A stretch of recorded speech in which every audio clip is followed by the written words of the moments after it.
requesting everyone to please stand for a prayer. Alright, let us pray in the name of the Father, the Son, and the Holy Spirit. Amen. Heavenly Father, Lord, we thank you so much, O God, for this wonderful day that you have allowed unto us. Thank you, O God, for the provision, for the gift of life, and thank you so much, O God, for being with us, for being gracious enough with us, Lord. Lord, as we start our discussion and lesson this morning, we pray that you are going to give us wisdom and strength in order for us to understand the lessons in today, O God. Lord, be with us, and may your name be glorified in our midst today. This is all we pray in Christ's most precious name. Amen and amen. In the name of the Father, the Son, and the Holy Spirit. Amen. Good morning, everyone. Okay, all right. So, how was your week? How was your day? Okay, very good. I'm fine and I'm doing great as well. Okay, so before sitting down, okay, so please arrange your chairs properly, and if you have trash under your chairs, please pick it up and then you may sit down. Okay, class Beetle, who are the absent for today? Wala? Lahat kayo present or present? Okay, very good. Right, so before proceeding to our discussion or main activity this day, I would like once again to remind everyone of our class rules. So, ano nga ulit yung mga class rules natin? They are, yes, emojis. Okay, we have here 6. Kapag ka ganito yung sign na pinagay ko, ano nga ibig sabihin nito? This is the I love you sign.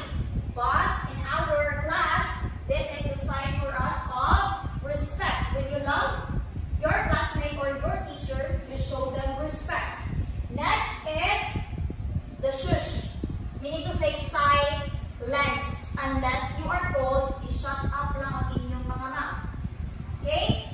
Next is the raising of your hand. When you wanted to ask something or you wanted to clarify something, just raise your hand. Okay? Then next is this cross finger. You can use this or this. Okay, you cross your fingers like this if you wanted to go out for an emergency or you wanted to use the bathroom. Pag baka iikay na ganyan. Isabot? Okay, very good.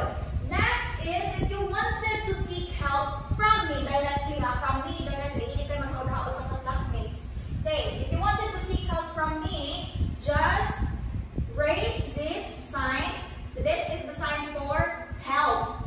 Because you wanted to clarify for something in a lesson so that you would not interrupt your classmates while doing the activity. Lastly is this. Okay, if you are agreeing something, you understand the lesson, then you thumbs up. Is that all clear? Okay, very good. So today, before proceeding to our main activity this day, I would like to ask you few questions. Just few questions, okay?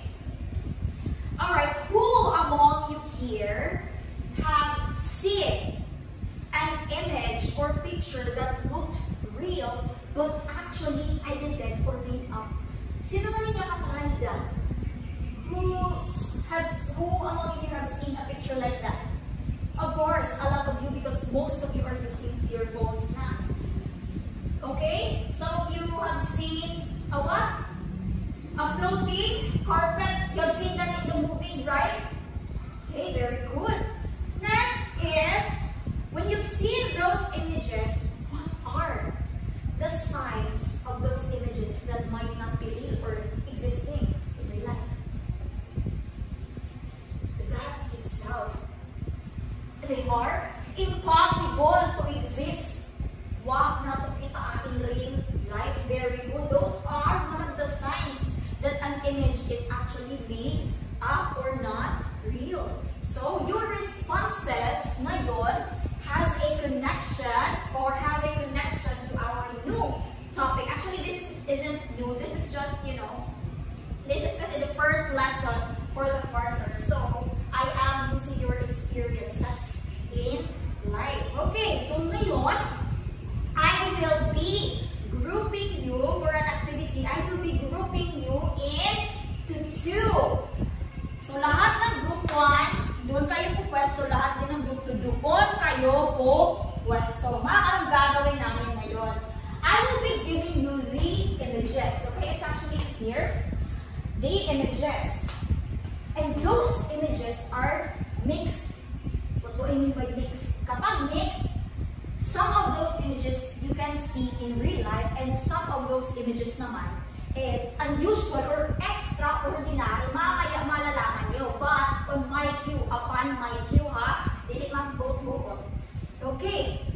So, this activity is called picture panic. Anong ginagawa ng tao kapag panic siya? Nagpapanik. Anong ginagawa? Ang magdali-dali. Yes. So, meaning to say, the pictures that you have right now, you will be racing. I will be flashing whether real or unusual dito sa screen. And kapag flash ko na and I cue go, then you run here, find the image, wala ko natitingin sa mga images ha, find the image there and then paste it sa board. Okay, so I have here, I prepared the cartolina for you to paste the images, whether they are real or unusual. Okay? Is that all clear? Wala kayong choice. Okay? Group 1, are you ready? How about group 2? Are you ready? Yes, ma'am. Wala kaming choice, ma'am. Okay. For the first picture, I have here. Go! Another picture.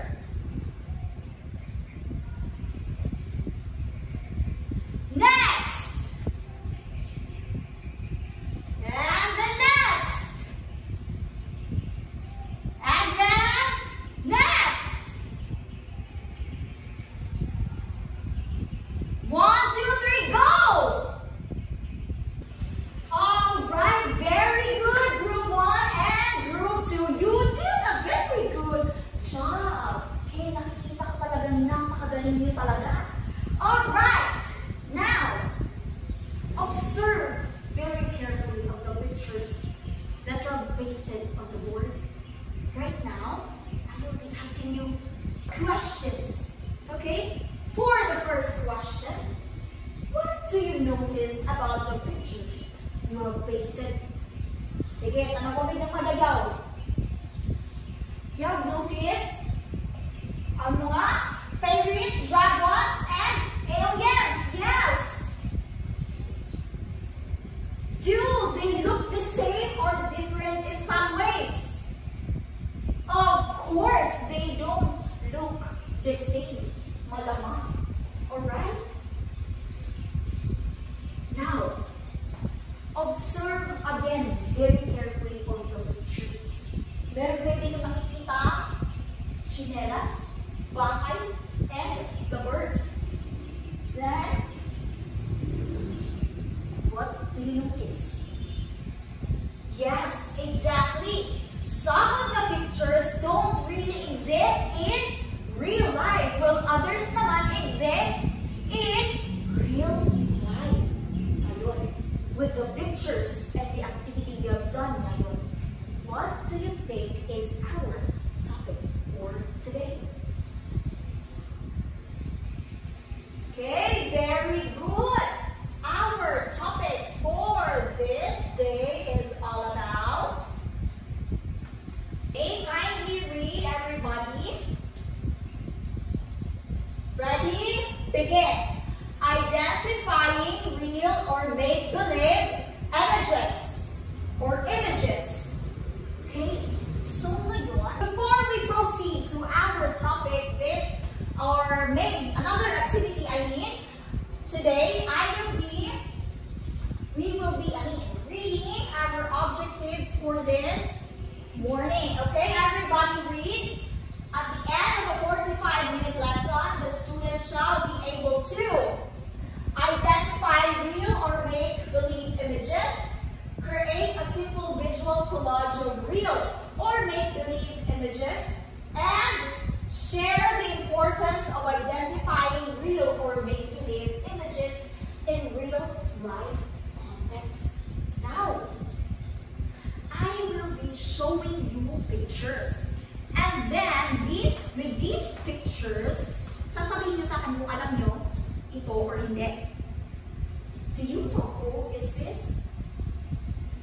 Correct. That's Pirena of Encantadia. Next, this is very simple. A bike. Next, this is Imaw of Encantadia pa rin. Lastly, we have tree. Posible hindi kayo minima sa iyo din kung saan nila. This is a tree. Now, observe keenly sa mga pictures na iyan. Okay. Which of those pictures we can see in real life? The bike and the tree. Very good. How about which of them naman is impossible to exist? Correct. The person who has a power, which is Pirena, with a fire power, and then Imaw, who is a dwarf. Okay. For this, another moment na naman, I will be regrouping you. Kanina, I have grouped you into two. However, ngayon, two pa rin, but randomly selected na naman kayo. Okay? Are you all ready? Okay. Today, you will be making collage. Ngayon, I will be giving you the instruction or the tasks card and your one. We have here your gamit. For group 1, right. For group 1, of course, you have to work together to form a big collage. Specifically, a human collage, okay? And then, I have them the cutouts, ready-made cutout pictures. Then you have to paste whether real or make-believe images and place it properly to complete the human collage. Next is that later on you have to prepare because you will be presenting it according to the rubric that is given to you and answer or respond to the question. Okay? Next naman is for the group 2. Group 2, you will be working in the diorama style collage. Ngayon, ano gagawin ninyo? Okay? I have chosen a certain picture for you. Then what you will do is that, cut out na rin yan, ready-made, you have to paste whether real or make-believe images to its proper place to complete the place itself na ginawa ninyo or ginawa ko dyan na diorama style collage. And then later on, you will present it again according to the rubric and answer the question or guide question given to you. Is that all clear? And then, once you are done, just raise your thumbs up so that will not interrupt the other group when they are still answering. Is that clear? Alright, I will be giving you 7 minutes to finish your work. Are you all done? Okay, group 1, are you all done? How about you, group 2? Are you done? Okay, very good. So for this moment, you will be presenting your output in the front. Okay, let's start with the group 1. They have formed a human collage of the different body parts. Ngayon, these body parts are composed of the real and make-believe images na human collage. Now, for group 2, they have created a diorama style collage, and the specific place that I chose is the park. Ngayon, they have pasted, making it into a semi-diorama style collage, and and pasted the real and make-believe images according to its place. Here. Alright. So for this moment, for you to better understand what are the real images and then the make-believe images, I will be discussing to you ano nga ba talaga ito sila. Okay, so observe sa mga pictures that you have done or outputs that you have done.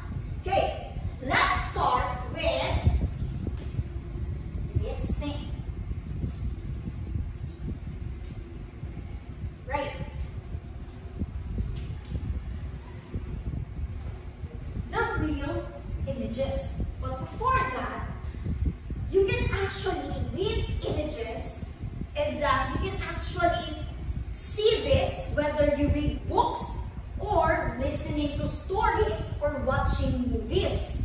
Okay, so you can encounter characters or di kaya events that may be true or make believe. So let's start with the real images.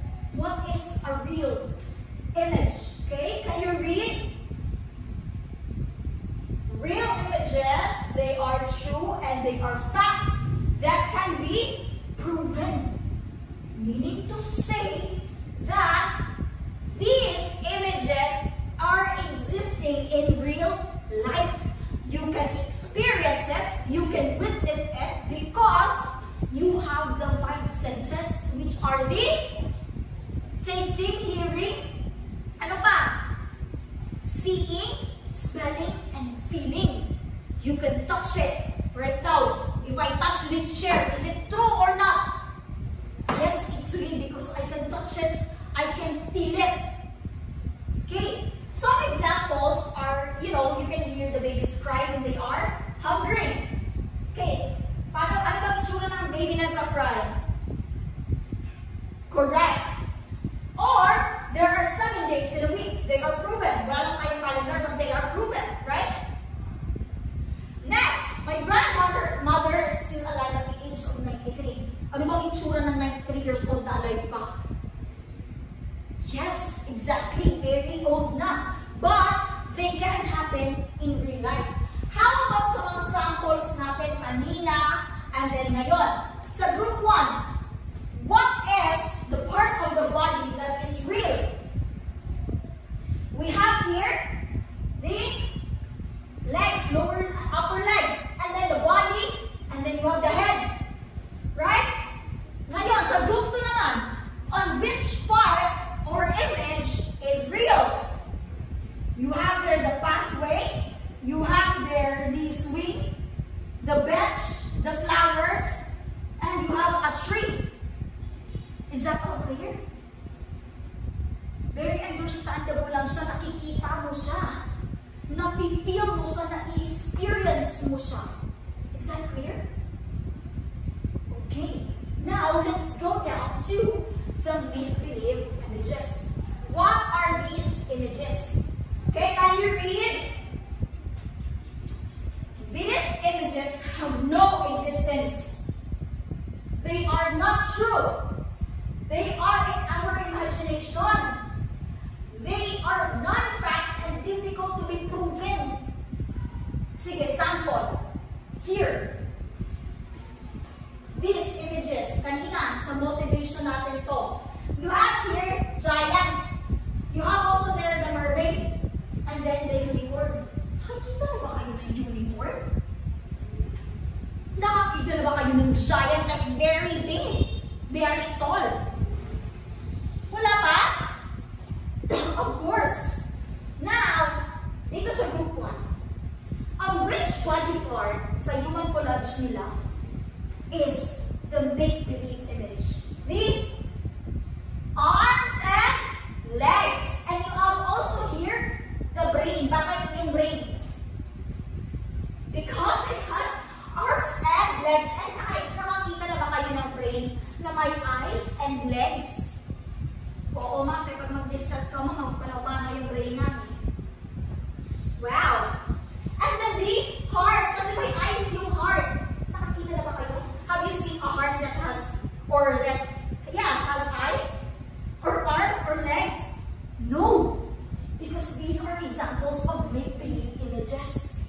are not proven, they are not true, not fact. A dragon, an alien, or a castle that is floating above clouds. Sa sample ng diorama collage, ano dito? You have there the sparkling blue tree. You have also there the dwarves. You have there,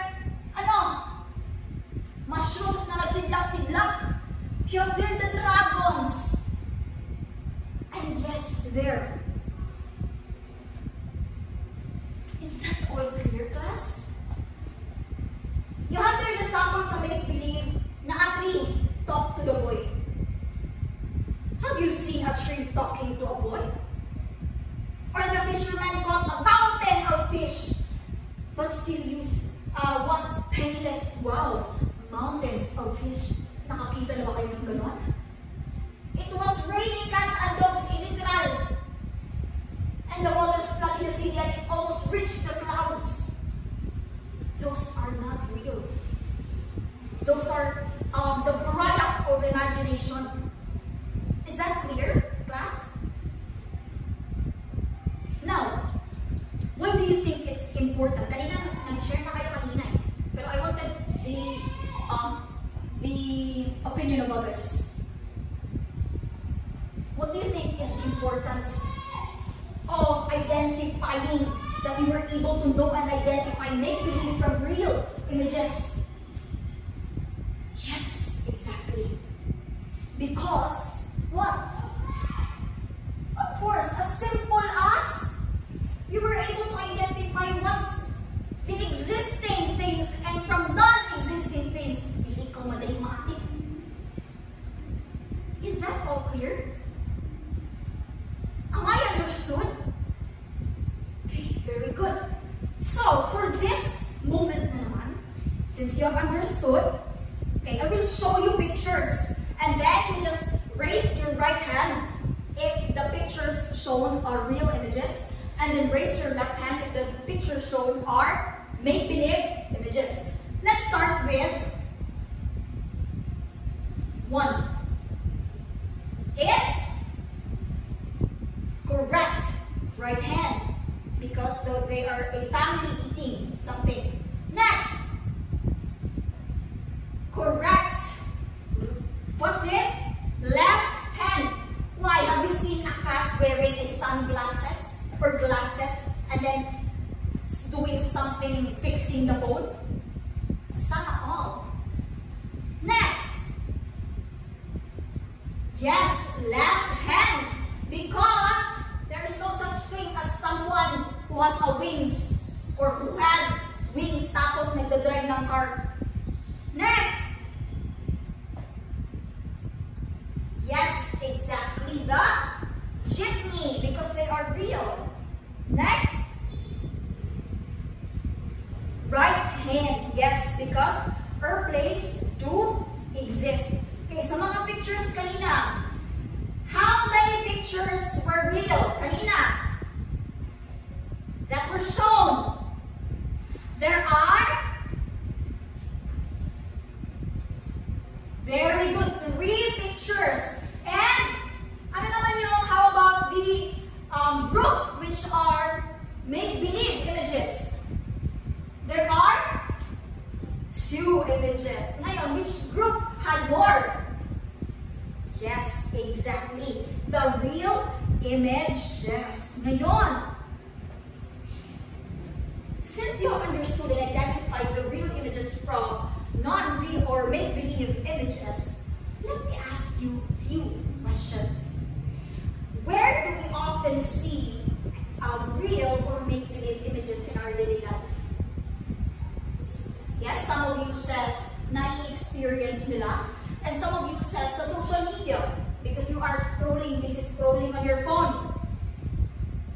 Okay, next. If you are going to look at your output kanina sa group activity, can you count how many real images and how many make-believe images that are included? Sige, let's start with the group 1. Let's count.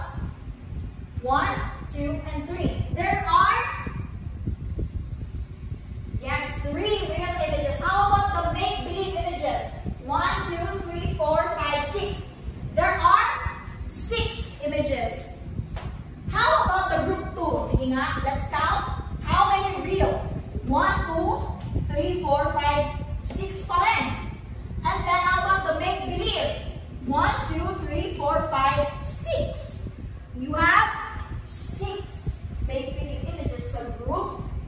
2.